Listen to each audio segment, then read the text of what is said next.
Hello students, welcome to MS Bioguide. আজকে যে বিষয়টা আমরা পড়ব সেটা হচ্ছে general characters of phylum platyhelminthes. তো এই টপিকটা পড়ার আগে এই ফাইলামের সাথে সম্পর্কযুক্ত কতগুলো বিষয় আমরা কিন্তু জেনে নেব এদের জেনারেল ক্যারেক্টার্স পড়ার আগে। এদের যে স্টাডি অর্থাৎ প্ল্যাটিহেলমিনথিসদের যে স্টাডি তাকে বলা হয় helminthology. Study of platyhelminthes is called helminthology. শুধুমাত্র প্ল্যাটিহেলমিনথিসদের যে স্টাডি তাকে হেলমিনথোলজি বলে তা না, যে রাউন্ড ওয়ার্মস রয়েছে অর্থাৎ যারা নিমার্ট হেলমিনথিস রয়েছে তাদের স্টাডিকেও কিন্তু হেলমিনথোলজি বলে। অর্থাৎ কৃমি জাতীয় যে সমস্ত প্রাণী রয়েছে তাদের সম্বন্ধে যে পড়াশোনা, তাদের সম্বন্ধে যে আলোচনা, সেটাই হচ্ছে helminthology. Study of platyhelminthes and nemathelminthes is called helminthology. এরপরে আমরা আসবো যে এই যে টার্মটা প্ল্যাটিহেলমিনথিস টার্মটার এর উৎপত্তি কোথায়। এই প্ল্যাটিহেলমিনথিস এই টার্মটা এসেছে দুটো গ্রিক ওয়ার্ড থেকে, একটা হচ্ছে প্ল্যাটিস আর একটা হচ্ছে হেলমিনস। প্ল্যাটিস কথাটার অর্থ হচ্ছে ফ্ল্যাট আর হেলমিনস কথাটার অর্থ হচ্ছে ওয়ার্ম। তাহলে ফ্ল্যাট ওয়ার্ম, প্ল্যাটিহেলমিনথিস কথাটার অর্থ হচ্ছে ফ্ল্যাট ওয়ার্ম। আর এই প্ল্যাটিহেলমিনথিস এই ওয়ার্ডটা প্রথম উত্থাপন করেছিলেন জিগেনবার্গ। The term platyhelminthes was first proposed by Ziegenberg for the flatworms. Flatworms এর নাম platyhelminthes রেখেছিলেন এই জিগেনবার্গ। এরপরে আমরা আসবো যে মরফোলজিক্যাল অ্যাডভান্সেস। এদের বেশ কিছু মরফোলজিক্যাল অ্যাডভান্সেস আছে। যে সমস্ত প্রিভিয়াস যে সমস্ত মেটাজোয়ান ফাইলা আমরা পড়েছি, যেমন হচ্ছে সিলেন্টেরেটা, তারপরে হচ্ছে পরিফেরা, এই এদের ওপরে এদের থেকে এরা বেশ অ্যাডভান্সড। যেমন সিলেন্টেরেটা, পরিফেরা, টিনোফোরা, এদের থেকে এরা অ্যাডভান্স। কী বিষয়ে অ্যাডভান্স সেগুলো আমরা দেখে নেব। কোন কোন বিষয়ে এরা অ্যাডভান্স সেটা আমরা দেখে নেব। প্রথম যে বিষয়টা এদের অ্যাডভান্সমেন্টের যে প্রথম বিষয়টা সেটা হচ্ছে tissue organ level of organization. আর এদের বডি হচ্ছে triploblastic. Tissue organ level of organization কি? পরিফেরার ক্ষেত্রে আমরা কি দেখেছি যে cellular level of body organization, অর্থাৎ বডির যে অ্যাক্টিভিটিসগুলো হয় সেগুলো সেলুলার লেভেলে হয়। আর এদের ক্ষেত্রে কি হয়, টিস্যু গঠন করে, টিস্যু আবার অর্গ্যান গঠন করে, অর্থাৎ এদের tissue organ level of organisation থাকে। কিন্তু আগেরগুলোতে আমরা দেখলাম যে এদের এই ফাইলাম থেকেই কিন্তু শুরু হচ্ছে অর্গ্যান লেভেল অফ অর্গানাইজেশন। আর এদের ক্ষেত্রে হচ্ছে বডি ট্রিপ্লোপ্লাস্টিক। আগের যে সমস্ত ফাইলামগুলো আমরা পড়েছি সেখানে আমরা পড়েছি কি যে বডি বাইরের দিকে থাকছে, বডি ওয়ালের সেটা হচ্ছে একটা থাকছে এপিডার্মিস থাকছে, একটা এন্ডোডার্মিস বা গ্যাস্ট্রোডার্মিস থাকছে, তাদের মাঝখানে কিন্তু মেসোগ্লিয়া থাকছে। কিন্তু এদের ক্ষেত্রে তা না, এদের ক্ষেত্রে মেসোগ্লিয়া থাকছে না, এদের ক্ষেত্রে থাকছে মেসোগ্লিয়ার পরিবর্তে থাকছে মেসোডার্ম। এদের যে বডি ট্রিপ্লোপ্লাস্টিক, তো মেসোগ্লিয়ার জায়গায় থাকছে মেসোডার্ম, একটা third germ layer mesoderm instead of mesoglea. তারপরের যে পয়েন্টটা হচ্ছে যে এদের সিমেট্রি কিন্তু আগের যে সমস্ত ফাইলাগুলো আমরা পড়েছি তাদের থেকে আলাদা। আগের ফাইলাতে আমরা পড়েছি যেমন পরিফেরার ক্ষেত্রে তো কোনো সিমেট্রি ছিলই না, সেটা ছিল অ্যাসিমেট্রিক্যাল। আর তারপরের ছিল যে টিনোফোরা, তারপর নিডারিয়া, এদের ক্ষেত্রে সিলেন্টেরেটা, এদের ক্ষেত্রে কি পড়েছি আমরা যে তাদের যে বডির মধ্যে রেডিয়াল সিমেট্রি দেখতে পেয়েছি বা বাইরেডিয়াল সিমেট্রি দেখতে পেয়েছি। টিনোফোরাদের ক্ষেত্রে যেমন বাইরেডিয়াল সিমেট্রিও আমরা দেখতে পেয়েছি। তো এদের ক্ষেত্রে কিন্তু বাইল্যাটারাল সিমেট্রি দেখা যায়, যেটা রেডিয়াল সিমেট্রি থেকে বাইরেডিয়াল সিমেট্রি থেকে একটু অ্যাডভান্স, যেটা হচ্ছে বাইল্যাটারাল সিমেট্রি।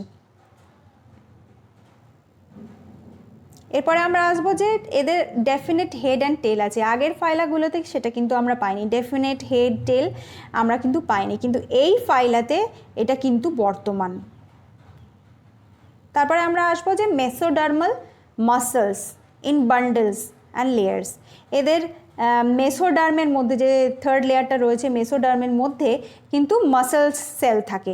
এটা কিন্তু নিট এক্সামিনেশনের ক্ষেত্রে কিন্তু খুবই ইম্পর্টেন্ট একটা প্রশ্ন আসার সম্ভাবনা থাকে, আর প্রশ্ন আসেও এখান থেকে যে কোন ফাইলা থেকে প্রথম মাসল তৈরি হচ্ছে। এটা কিন্তু আসতে পারে।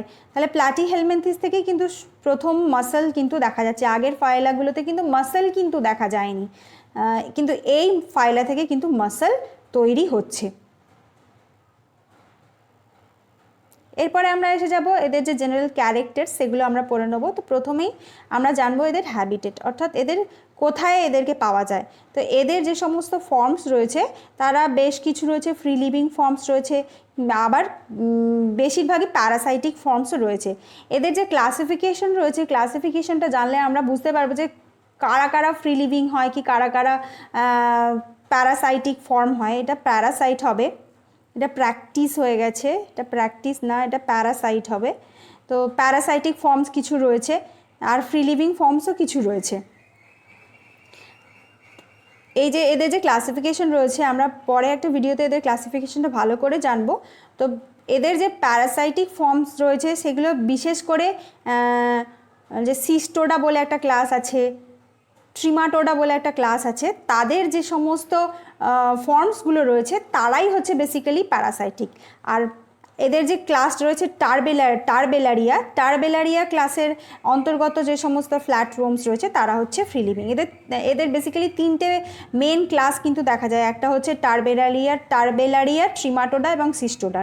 টারবেলারিয়ার আন্ডারে যে সমস্ত ফর্মস রয়েছে তারা হচ্ছে যে ফ্রি লিভিং ফর্মস, আর বাকি যে সমস্ত রয়েছে যে সমস্ত ফর্মস রয়েছে যেটা হচ্ছে ট্রিমাটোডা, সিস্টোডার আন্ডারে যারা রয়েছে তারা হচ্ছে প্যারাসাইটিক ফর্মস।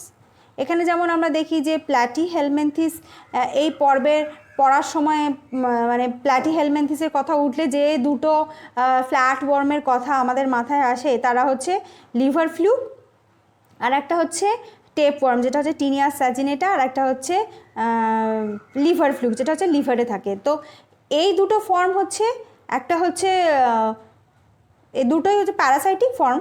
এই প্যারাসাইটিক ফর্মগুলোর মধ্যে কোনটা কোন ক্লাসে পড়ে, যেমন যে টেপওয়ার্মটা সেটা পড়ছে সিস্টোডাতে, তারপরে এই যে লিভার ফ্লুক সেটা হচ্ছে ট্রিমাটোডাতে পড়ছে, আর এখানে একটা যে ফর্ম রয়েছে এটা সিস্টোজোমা। আর এই প্রথমে যে দুটো ফর্ম রয়েছে এরা কিন্তু ফ্রি লিভিং, এরা পড়ছে টারবেলারিয়াতে যে সমস্ত ফ্ল্যাটওয়ার্মস রয়েছে তাদেরকে প্ল্যানেরিয়া বা ডাগেশিয়া, এই প্রথমটা রয়েছে প্ল্যানেরিয়া একে বলা হয়, এর ডাগেশিয়াও একে বলা হয়, প্ল্যানেরিয়া ডাগেশিয়া। এরা হচ্ছে ফ্রি লিভিং ফর্ম। এটা হচ্ছে বাইপেলিয়াম, এরাও হচ্ছে ফ্রি লিভিং ফর্ম।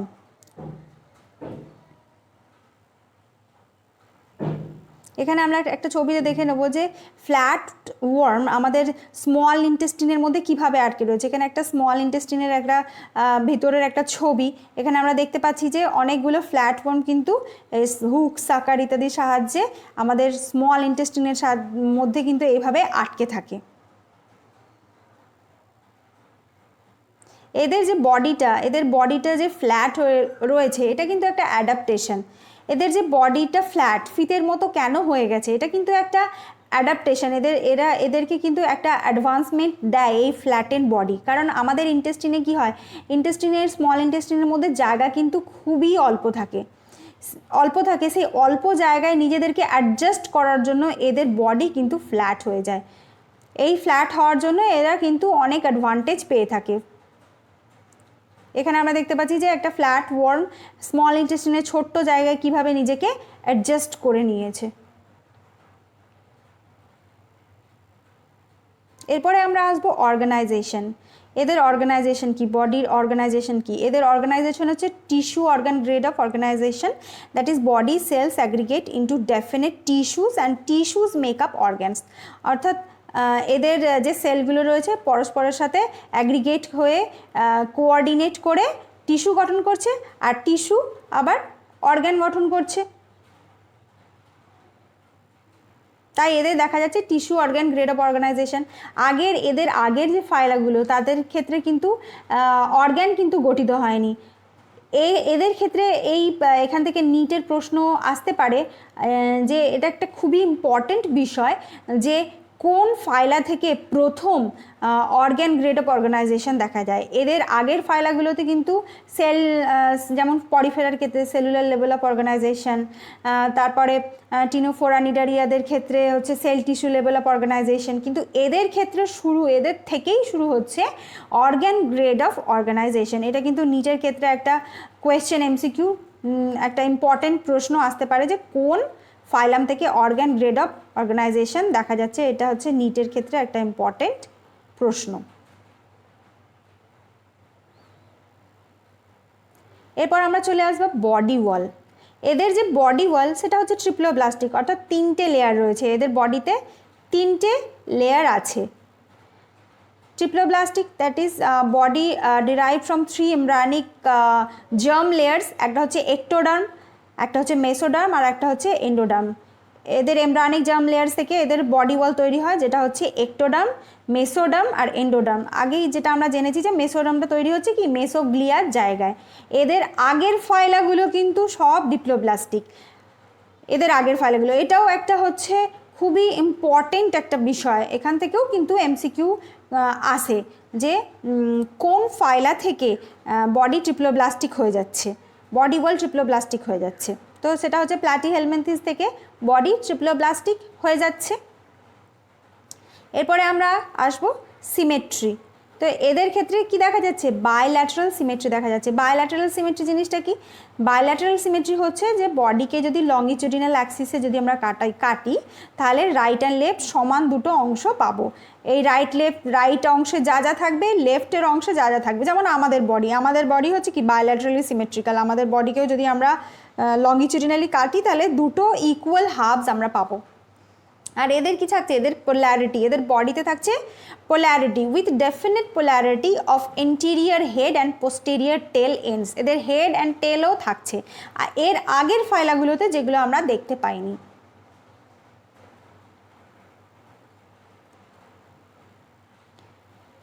এরপরে আমরা আসবো এদের বডি। এদের বডি কীরকম? এদের বডি হচ্ছে ডরসো ভেন্ট্রালি ফ্ল্যাটেন। এদের বডি হচ্ছে ডরসো ভেন্ট্রালি ফ্ল্যাটেন। ডরসো কথার অর্থ কি? যে পৃষ্ঠদেশ, আর ভেন্ট্রাল কথার অর্থ হচ্ছে অঙ্কদেশ। তাহলে এদের বডি হচ্ছে পৃষ্ঠ দিক থেকে আবার অঙ্ক দিক থেকে চ্যাপ্টা, অর্থাৎ এদের বডি হচ্ছে রিবনের মতো, ফিতের মতো হচ্ছে এদের বডি। আর ইউজুয়ালি এদের কি with defined ventral surface bearing mouth and gonopore. আর এদের যে ভেন্ট্রাল সারফেস থাকছে অর্থাৎ অঙ্কদেশে এদের মাউথ আর গোনোপোর থাকছে। গোনোপোর কথার অর্থ হচ্ছে যেখান থেকে, যে গোনোপোর হলো একটা ছিদ্র যার মাধ্যমে যে এদের যে গ্যামেট নির্গত হয় সেটাই হচ্ছে এদেরকে বলা হচ্ছে গোনোপোর। এরপরে আমরা আসবো সেগমেন্টেশন। তো এদের ক্ষেত্রে ট্রু সেগমেন্টেশন কিন্তু হয় না। ট্রু সেগমেন্টেশন কোথা থেকে হয়? আমরা অনেকেই জানি যে ট্রু সেগমেন্ট হয় অ্যানিলিডা থেকে, ফাইলাম অ্যানিলিডা থেকে, অর্থাৎ কেঁচো। এদের ক্ষেত্রে থেকে কিন্তু ট্রু সেগমেন্টেশন, যেটাকে বলা হয় মেটামেটিক সেগমেন্টেশন, কিন্তু এদের ক্ষেত্রে ট্রু সেগমেন্টেশন কিন্তু হয় না। এদের বেশিরভাগই যে সমস্ত যে দুটো ক্লাস বললাম, একটা হচ্ছে টারবেলারিয়া আর একটা হচ্ছে ট্রিমাটোডা। এই টারবেলারিয়া, ট্রিমাটোডা, এই প্রথম যে দুটো ক্লাসের মধ্যে যে সমস্ত ফ্ল্যাট ওয়ার্মস রয়েছে তাদের বডি কিন্তু আনসেগমেন্টেড। এখানে যেমন আমরা ছোট ছবিতে দেখতে পাচ্ছি যে এইটা হচ্ছে একটা টারবেলারিয়ান, এই দুটোই হচ্ছে টারবেলারিয়ান। এই টারবেলারিয়ান হচ্ছে আনসেগমেন্টেড বডি। আবার যে লিভার ফ্লুক রয়েছে, যেটা হচ্ছে ট্রিমাটোডা, এরকম লিভার ফ্লুক যেটা রয়েছে, সেই লিভার ফ্লুকও হচ্ছে কিন্তু ট্রিমাটোডা, তাদের বডিও কিন্তু আনসেগমেন্টেড। তাহলে এদের বডি আনসেগমেন্টেড, কিন্তু কিছু মানে সিস্টোডার ক্ষেত্রে, শুধুমাত্র সিস্টোডার ক্ষেত্রে কিন্তু এই সেগমেন্টেশন দেখা যায়। এই সেগমেন্টেশন কিন্তু ট্রু সেগমেন্টেশন নয়, এটা হচ্ছে সিউডো সেগমেন্টেশন। এটাকে আমরা বলতে পারি সিউডো সেগমেন্টেশন, যেটা টিনিয়া সোলিয়াম, টিনিয়া স্যাজিনেটার ক্ষেত্রে আমরা দেখতে পাই। টিনিয়া সোলিয়াম কি? যে এটা একটা এটা হচ্ছে কি পর্ক, যেটা হচ্ছে শূকরের মাংস ঠিকঠাকভাবে সিদ্ধ করে না খেলে এই ওয়ার্ম কিন্তু শরীরের মধ্যে প্রবেশ করতে পারে, এই ওয়ার্ম, যেটা হচ্ছে টিনিয়া সোলিয়াম। আর টিনিয়া স্যাজিনেটা যেটা হচ্ছে ঠিকঠাকভাবে সিদ্ধ না করা যে বিফ, যেটা খেলে সেটা কিন্তু টিনিয়া স্যাজিনেটা কিন্তু হতে পারে। তাহলে সিস্টোডার ক্ষেত্রে থাকছে সিউডো সেগমেন্টেশন। এরপরে আমরা এসে যাব সিলোম। তো এদের ক্ষেত্রে সিলোম তো দেখা যায় না, এরা অ্যাসিলোমেট। মনে রাখতে হবে এরা হচ্ছে অ্যাসিলোমেট, এদের কিন্তু সিলোম থাকে না। এদের আগের যে ফাইলাগুলো রয়েছে তাদেরও সিলোম থাকে না, তাদের যে বডি ক্যাভিটি থাকে, আমরা আগের যে সমস্ত ফাইলাতে পড়েছি, যে গ্যাস্ট্রোভাস্কুলার ক্যাভিটি পড়েছি, পরিফেরার ক্ষেত্রে ক্যানাল সিস্টেম পড়েছি, আর এদের বডিও হচ্ছে acoelomate, that is without any body cavity, space between various organs, filled with special mesodermal tissue, যেটা হচ্ছে দ্য মেসেনকাইম বা প্যারেনকাইম। মেসেনকাইম বা প্যারেনকাইম দ্বারা ওই যে স্পেসটা রয়েছে বিভিন্ন অর্গানের মধ্যে, যে স্পেসটা রয়েছে সেটা প্যারেনকাইম দ্বারা ভর্তি থাকে, খালি থাকে না, তাহলে এদের কোনো সিলোম থাকে না, এরা হচ্ছে অ্যাসিলোমেট।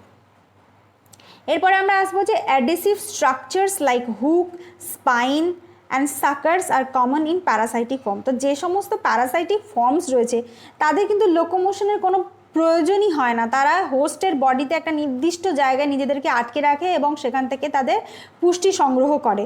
তো পুষ্টি সংগ্রহ করার জন্য সাকারের দরকার, এই সাকারের সাহায্যে ওরা পুষ্টি সংগ্রহ করে, নিজেকে সাকশনের মতো, সাকশন পাম্প যেমন সাকশন পাম্পের মতো এটা কাজ করে। বডি যেমন স্মল ইন্টেস্টিনে কি হয়, এরা ওই সাকারের সাহায্যে, হুকের সাহায্যে এরা কিন্তু আমাদের স্মল ইন্টেস্টিনে কিন্তু আটকে যায়। এদের যে সমস্ত ফর্মস রয়েছে, প্যারাসাইটিক ফর্মস রয়েছে, সবার ক্ষেত্রেই কিন্তু হুক সাকার থাকে না, কিছু কিছু ক্ষেত্রে সাকার্স থাকে, কিছু কিছু ক্ষেত্রে আবার হুক সাকার্স উভয় থাকে। যেমন টেপওয়ার্মের ক্ষেত্রে হুক সাকার উভয় থাকে, আবার লিভার ফ্লুকের ক্ষেত্রে কিন্তু হুকস থাকে না, লিভার ফ্লুকের ক্ষেত্রে থাকছে সাকার।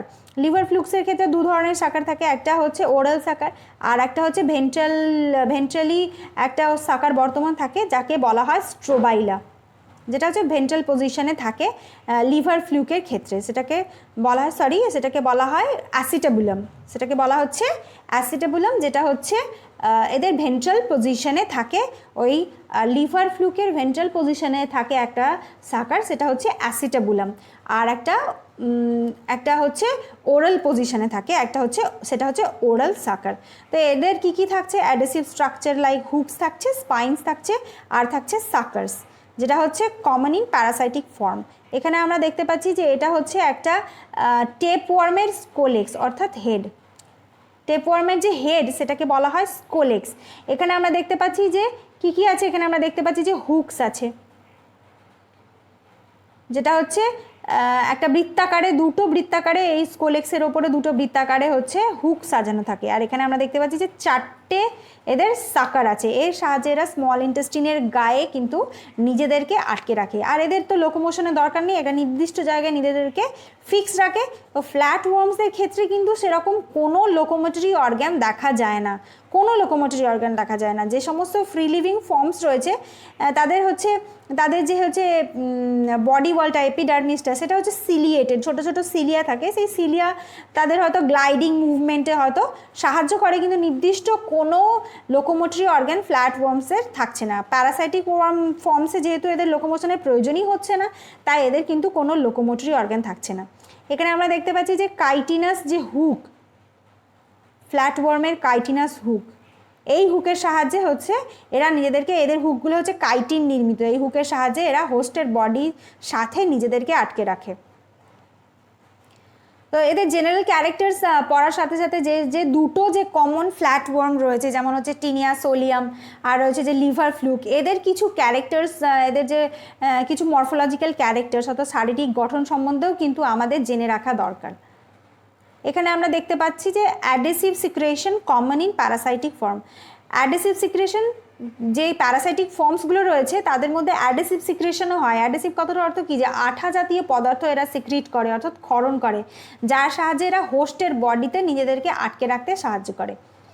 এবার হচ্ছে যে সমস্ত ফ্রি লিভিং যে সমস্ত ফর্ম রয়েছে, যেমন ডাগেশিয়া, প্ল্যানেরিয়া, বাইপেলিয়াম, যে সমস্ত ফ্রি লিভিং ফর্মস রয়েছে টার্বেলারিয়ার আন্ডারে, তাদের বডি থেকেও কিন্তু একটা স্লাইম জাতীয় পদার্থ বের হয়।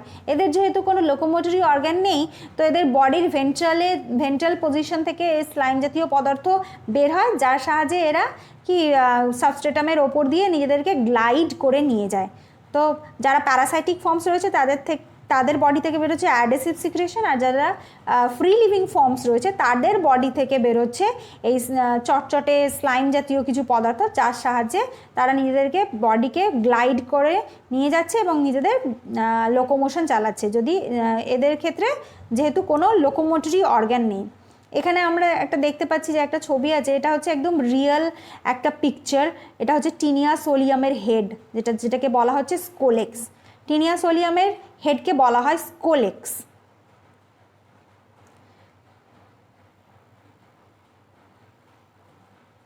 এই টিনিয়া সোলিয়ামের স্কোলেক্সে আমরা কি দেখতে পাচ্ছি, দুটো সার্কেলে হুকস আছে। এই হুকস প্রায় 22টা থেকে 32টা হুকস এতে থাকতে পারে। 22টা থেকে 32টা হুকস কিন্তু থাকতে পারে দুটো সার্কেলে। প্রথম যে সার্কেল, ওপরের যে সার্কেলটা রয়েছে, সেই হুকসগুলো কিন্তু নিচের সার্কেলের থেকে কিন্তু বড়। আগের ওপরের লেয়ারের যে হুকসটা, সেটা হচ্ছে আকারে কিন্তু নিচের লেয়ারের থেকে হচ্ছে বড়।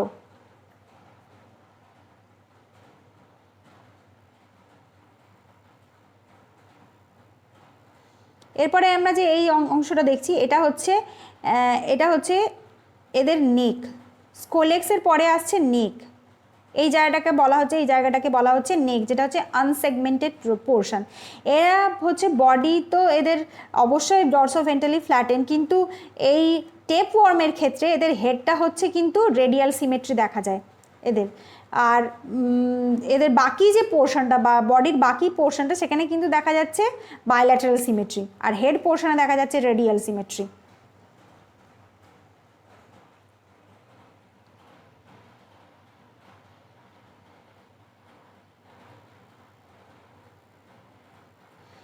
এরপরে আমরা আসবো এদের এপিডার্মিস। এদের এপিডার্মিসটা কীরকম হয়? এদের এপিডার্মিসটা হচ্ছে সেলুলার সিনসাইটিয়াল। তো এই সিনসাইটিয়াল কথাটার অর্থ কিন্তু আমাদের জানা উচিত, বায়োসায়েন্সের ক্ষেত্রে খুবই ইম্পর্ট্যান্ট একটা ওয়ার্ড সিনসাইটিয়াল। সিনসাইটিয়াল কথাটার অর্থ হচ্ছে যখন একটা টিস্যুর মধ্যে তো অনেকগুলো সেল থাকে, যখন একটা টিস্যুর মধ্যে এই সেল পার্টিশনগুলো যখন নষ্ট হয়ে যায়, তখন একটা বড় কোষের মতো সৃষ্টি হয়, যার মধ্যে নিউক্লিগুলো কিন্তু ফ্রি থাকে। সাইটোপ্লাজমটা কন্টিনিউয়াস হয়ে যায়, নিউক্লি ওই সাইটোপ্লাজমের মধ্যে ফ্রি অবস্থায় থাকে, অনেকগুলো নিউক্লি থাকে।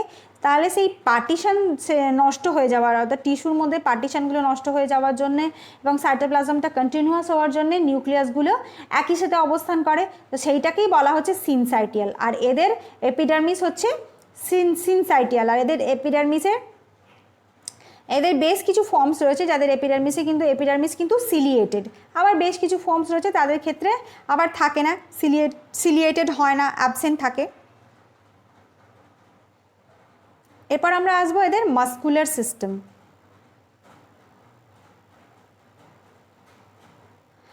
আমরা আগেই জানলাম, কিছুক্ষণ আগে আমরা জেনেছি যে এই ফাইলাম থেকেই কিন্তু মাস্কুলার সিস্টেম, মাসল কিন্তু ডেভেলপমেন্ট হওয়া শুরু হচ্ছে। আর এদের মাস্কুলার সিস্টেমটা থাকছে কোথায়? এদের মাস্কুলার সিস্টেমের যে অরিজিনটা কি, সেটা হচ্ছে মেসোডার্মালিন অরিজিন। এটা খুবই ইম্পর্টেন্ট। এদের যে মাস্কুলার সিস্টেম, সেটা হচ্ছে তার অরিজিনটা হচ্ছে মেসোডার্মাল অরিজিন, এদের যে মাস্কুলার সিস্টেমের যে অরিজিন। এবার বিভিন্ন ধরনের মাসল থাকতে পারে, লংগিটিউডিনাল মাসল থাকে, সার্কুলার মাসল থাকে। এখানে আমরা একটা দেখে নেবো যে একটা ইলেকট্রন মাইক্রোস্কোপ একটা ডায়াগ্রাম রয়েছে এদের এপিডার্মিসে। এখানে আমরা দেখে নেবো যে কীরকম হয় এদের সার্কুলার মাসল, কীরকম হয় লংগিটিউডিনাল মাসল, কীরকম হয়। এখানে আমরা দেখতে পাচ্ছি একটা ফিগার, এই যে এখানে রয়েছে লংগিটিউডিনাল মাসল, এগুলো হচ্ছে লংগিটিউডিনাল মাসল। এই যে সাজানো রয়েছে, এগুলো হচ্ছে লংগিটিউডিনাল মাসল। আর এখানে যে গোল গোল যেগুলো রয়েছে, সেগুলো হচ্ছে সার্কুলার মাসল।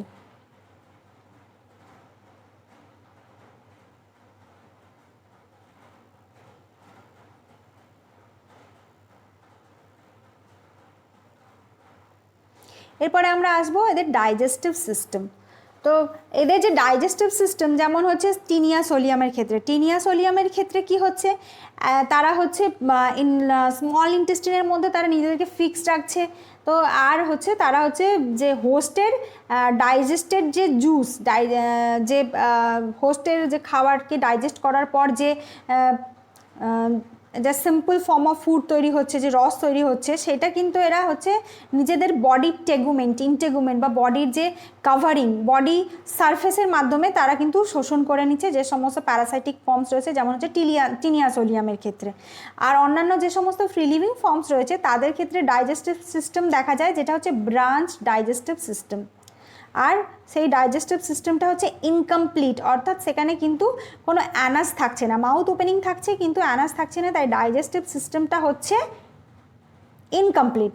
এখানে বলছে যে digestive system all together absent in cestoda, যেটা বললাম যে সিস্টোটা যারা যেমন হচ্ছে টিনিয়া সোলিয়াম, তাদের ক্ষেত্রে কিন্তু ডাইজেস্টিভ সিস্টেমই থাকছে না, কারণ তাদের প্রয়োজনই পড়ছে না, তারা সরাসরি তাদের বডি সারফেসের সাহায্যে হোস্টের যে ফুড, সিম্পল ফুড যেমন গ্লুকোজ ইত্যাদি তারা কিন্তু শোষণ করে নেয়, তাই এদের কিন্তু ডাইজেস্টিভ সিস্টেমের প্রয়োজন হয় না সিস্টোটাদের ক্ষেত্রে, অর্থাৎ টেপ ওয়ার্মের ক্ষেত্রে। এখানে যেমন আমরা এদের ডাইজেস্টিভ সিস্টেমের একটা ফিগার আমরা দেখে নেব। এটা হচ্ছে একটা প্ল্যানেরিয়ার ছবি।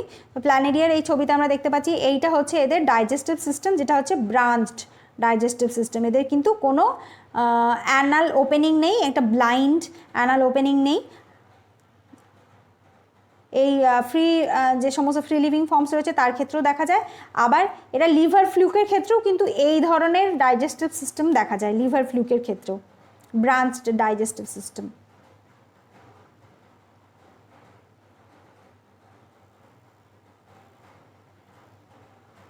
এরপরে আমরা আসবো এদের skeletal, respiratory and circulatory system আর ওয়ান্টিং। এদের স্কেলিটাল সিস্টেমও নেই, রেসপিরেটরি সিস্টেমও নেই, আর সার্কুলেটরি সিস্টেমও এদের নেই। এদের ক্ষেত্রে এই স্কেলিটাল, রেসপিরেটরি আর সার্কুলেটরি সিস্টেম কিন্তু অবর্তমান।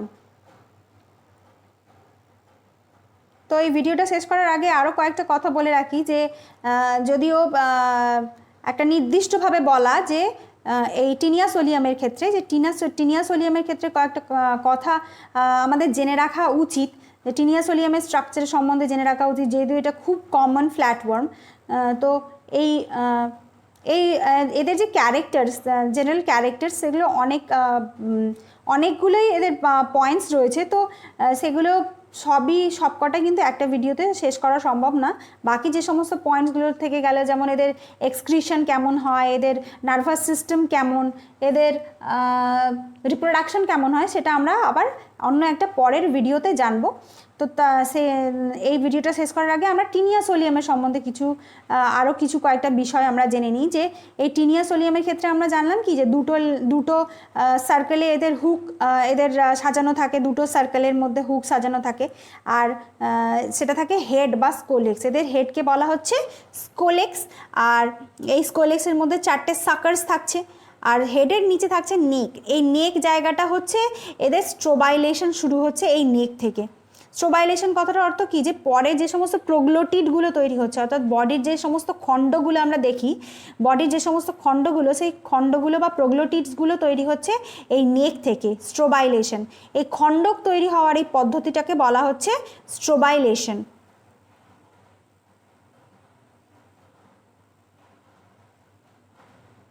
যেটা হচ্ছে ট্রু সেগমেন্টেশন না, সিউডো সেগমেন্টেশন। এদের ক্ষেত্রে সিউডো সেগমেন্টেশন এদের ক্ষেত্রে দেখা যায়। তাহলে টিনিয়া সোলিয়ামের হেডে থাকছে হুকস থাকছে দুটো সার্কেলে, আর থাকছে সাকার্স থাকছে, তারপর হেডের নিচে থাকছে নেক, আর নেক থেকে বার্ডিংয়ের মাধ্যমে, অর্থাৎ স্ট্রোবাইলেশনের মাধ্যমে প্রচুর পরিমাণে প্রোগ্লোটিডস তৈরি হচ্ছে। প্রত্যেকটা খণ্ডকে বলা হচ্ছে প্রোগ্লোটিডস। এখানে আমরা ছবিতে দেখে নেব যে এই যে খণ্ডগুলো রয়েছে, এটা হচ্ছে হেড বা স্কোলেক্স, যেখানে সাকার্স, হুকস থাকছে, আর নেকের পর থেকে, নেকটা হচ্ছে আনসেগমেন্টেড, নেকের পর থেকে সেগমেন্টেশন শুরু হচ্ছে, যেটা হচ্ছে সিউডো সেগমেন্টেশন। আর নেকের যে বার্ডিং হওয়ার জন্য, এটাকেই বলা হচ্ছে স্ট্রোবাইলেশন, অর্থাৎ স্ট্রোবাইলা তৈরি হচ্ছে, অনেকগুলো প্রোগ্লোটিডস যেগুলো একসাথে পরস্পর সজ্জিত হয়ে স্ট্রোবাইলা তৈরি করছে। তো আজকের মতো এই পর্যন্ত। পরের ভিডিওতে আমরা জেনে নেব এদের যে আদার্স যে সমস্ত জেনারেল ক্যারেক্টার্স যেগুলো